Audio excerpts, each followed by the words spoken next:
Assalamualaikum warahmatullahi wabarakatuh. Dalam kesempatan kali ini, saya akan melanjutkan pembahasan soal P3K, kompetensi teknis untuk guru pendidikan agama Islam. Soal yang pertama, perhatikan Quran Surat An-Nisa ayat 146 berikut. A'udzu billahi minasyaitonir rajim. Bismillahirrahmanirrahim. Illal ladzina tabu wa aslahu wa atasamu billahi wa akhlasu dinahum lillahi faulaika ma'al mu'minin wa sawfa yu'tillahul mu'minina ajran 'azima.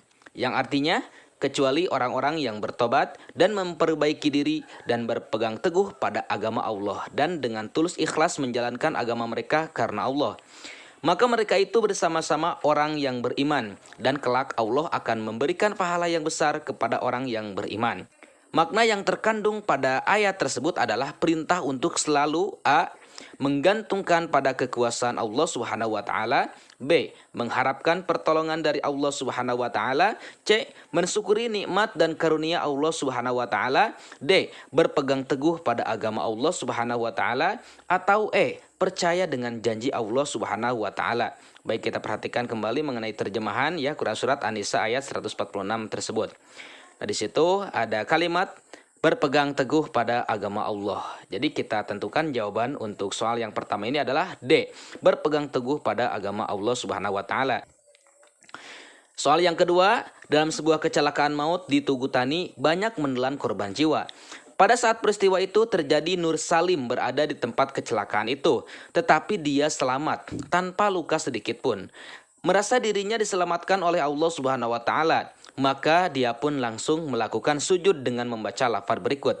Subhanallah walhamdulillah wala ilaha illallah wallahu akbar wala haula wala quwwata illa billahil aliyyil adim. Dari cerita dan lafaz tersebut, sujud yang dilakukan oleh Nur Salim adalah sujud A. Sujud sahwi dan tilawah, B. Sujud sahwi, C. Sujud syukur, D. Sujud adaah, atau E. Sujud tilawah. Nah, kira-kira mana jawaban yang tepat? Baik, di sini akan dijelaskan ya masing-masing dari jawaban A, B, C, D, dan E. Sahwi adalah sujud yang dilakukan dalam mengganti kesalahan dalam sholat. Kemudian sujud syukur.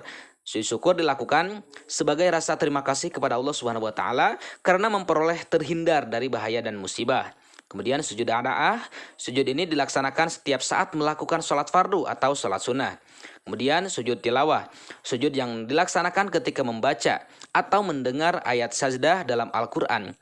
Ayat sajdah ini adalah ayat dalam surat Al-Quran yang menjelaskan tentang sujud. Contohnya ada pada surat Ar-Rod, Al-A'raf, An-Nahl, dan lainnya. Nah, kita perhatikan kembali mengenai soal yang kedua ini. Nur Salim berada di tempat kecelakaan itu, tetapi dia selamat tanpa luka sedikit pun. Merasa dirinya diselamatkan oleh Allah Subhanahu wa taala, maka dia pun langsung melakukan sujud. Nah, sujud tersebut adalah sujud syukur ya. Sujud syukur di sini adalah sujud yang dilakukan sebagai rasa terima kasih kepada Allah Subhanahu wa taala karena terhindar dari bahaya dan musibah. Jadi jawaban yang tepat adalah yang C. Kemudian soal yang ketiga, perhatikan ilustrasi berikut ini. Farhan seorang anak yang taat beragama, sekaligus pandai semua mata pelajaran sehingga sangat dihargai oleh guru dan disenangi teman-temannya.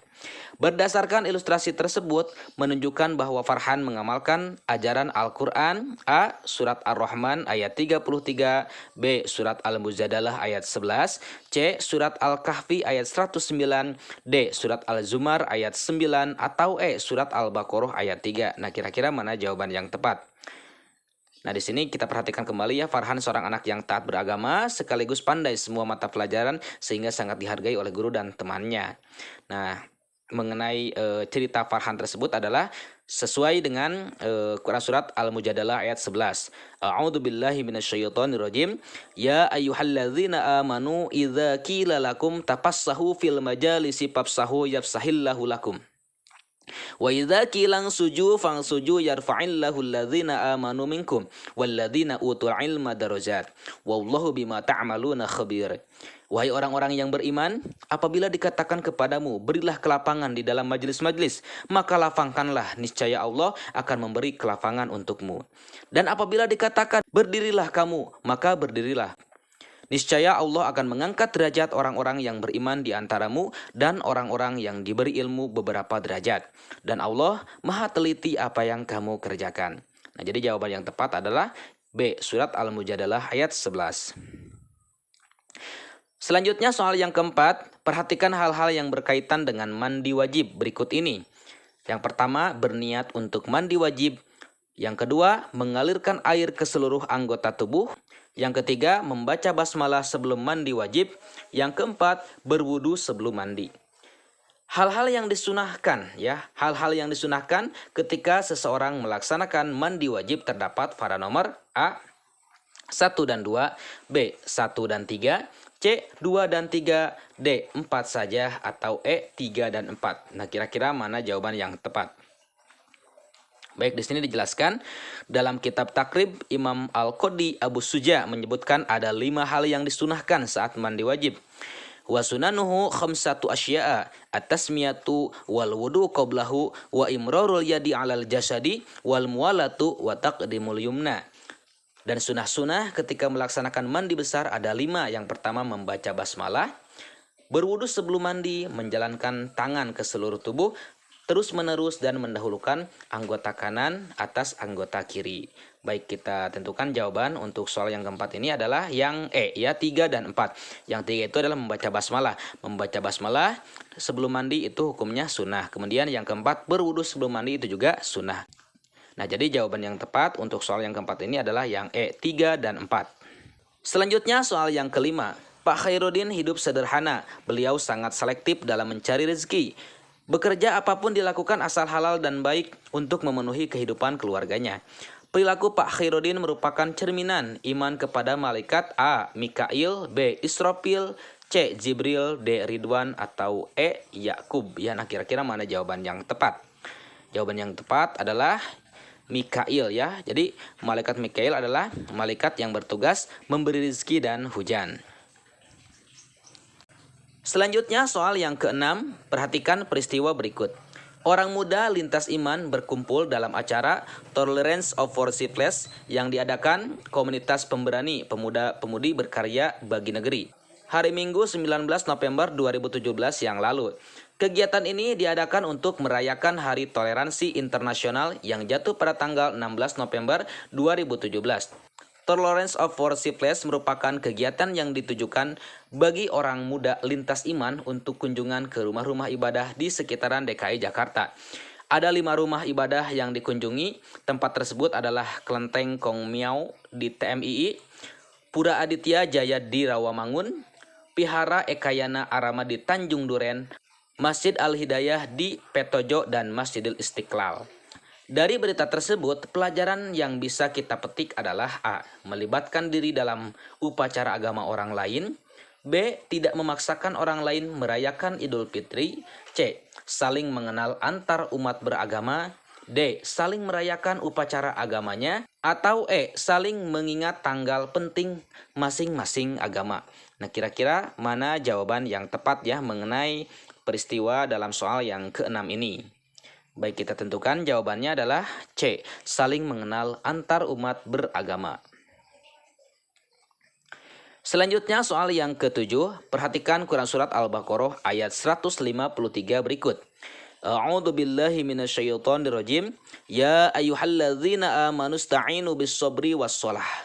Innallaha ma'as-sabirin. Pada ayat tersebut terdapat tanda waqaf. A. Waqaf aula. B. Zaiz khafi. C. La mamnu. D. Mu'anaqoh. Atau E. Wasol aula. Nah, kira-kira mana jawaban yang tepat?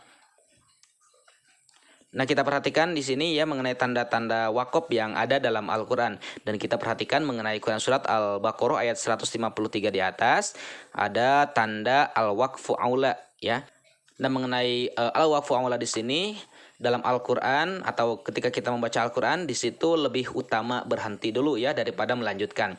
Nah, jadi mengenai tanda yang ada dalam Quran Surat Al-Baqarah 153 di atas adalah al-waqfu aula. Jadi jawabannya yang A, al-waqfu aula atau waqaf aula. Selanjutnya soal yang ke-8. Perhatikan peristiwa berikut ini. Musim kemarau tahun ini sangat panjang, sehingga banyak sumur mengering dan sawah tidak terairi. Menghadapi kondisi demikian, Pak Kades mengajak warganya untuk melakukan sholat sunnah di tanah lapang desa untuk memohon kepada Allah Subhanahu wa Ta'ala agar segera diturunkan hujan. Dari ilustrasi di atas, nama sholat sunnah yang sesuai dengan peristiwa di atas adalah A. Sholat khusub, B. Sholat khusub, C. Sholat istikharah, D. Sholat duha, atau E. Sholat istisqa. Nah, kira-kira mana jawaban yang tepat? Jawaban yang tepat adalah E, ya, sholat istisqa. Nah, jadi mengenai sholat istisqa ini adalah sholat yang dilaksanakan yang tujuannya adalah untuk meminta diturunkan hujan. Selanjutnya pertanyaan yang ke-9. Perhatikan pernyataan berikut. Abdul Malik selalu mengerjakan sholat dengan berjamaah di musola. Pernyataan tersebut menunjukkan perilaku A. Amanah, B. Jujur, C. Istiqomah, D. Tawadu, atau E. Tawakal. Kita perhatikan kembali ya mengenai pertanyaannya. Abdul Malik selalu mengerjakan sholat dengan berjamaah di musola. Nah, kita perhatikan di sini ada kalimat selalu, ya, selalu mengerjakan. Nah, mengenai kalimat selalu di sini adalah istiqomah. Jadi istiqomah itu adalah selalu konsisten, ya, terus menerus melaksanakan. Jadi jawaban yang tepat untuk soal yang ke-9 ini adalah yang C, istiqomah. Selanjutnya soal yang ke-10. Perhatikan pernyataan berikut ini. Yang pertama, kematian seseorang. Yang kedua, munculnya Ya'juj dan Ma'juj. Kemudian yang ketiga, kecelakaan pesawat. Yang keempat, tenggelamnya kapal feri. Yang kelima, turunnya Nabi Isa alaihissalam. Yang keenam, turunnya Imam Mahdi. Yang termasuk pada tanda kiamat kubro itu ditunjukkan dengan nomor A, 1, 3, dan 4. B, 1, 4, dan 5. C, 2, 3, dan 4. D, 2, 5, dan 6. Atau E, 3, 4, dan 5. Nah, mengenai tanda-tanda kiamat kubro menurut ulama fikih Al-Banjari, yang pertama kemunculan Imam Mahdi, yang kedua munculnya Dajjal, yang ketiga turunnya Nabi Isa alaihissalam, yang keempat munculnya Ya'juj dan Ma'juj, yang kelima kehancuran Ka'bah, yang keenam matahari terbit dari barat dan munculnya binatang melata. Nah, kita perhatikan ya dalam di soal yang ke-10 ini. Munculnya Ya'juj dan Ma'juj itu nomor 2, kemudian turunnya Nabi Isa nomor 5, dan turunnya Imam Mahdi di nomor 6. Jadi jawaban yang tepat untuk soal yang ke-10 ini adalah D, ya, 2, 5, dan 6. Nah, itulah mengenai pembahasan 10 soal P3K. Mudah-mudahan video ini sangat bermanfaat. Insya Allah nanti akan dilanjutkan pada video berikutnya. Sekian dulu. Assalamualaikum warahmatullahi wabarakatuh.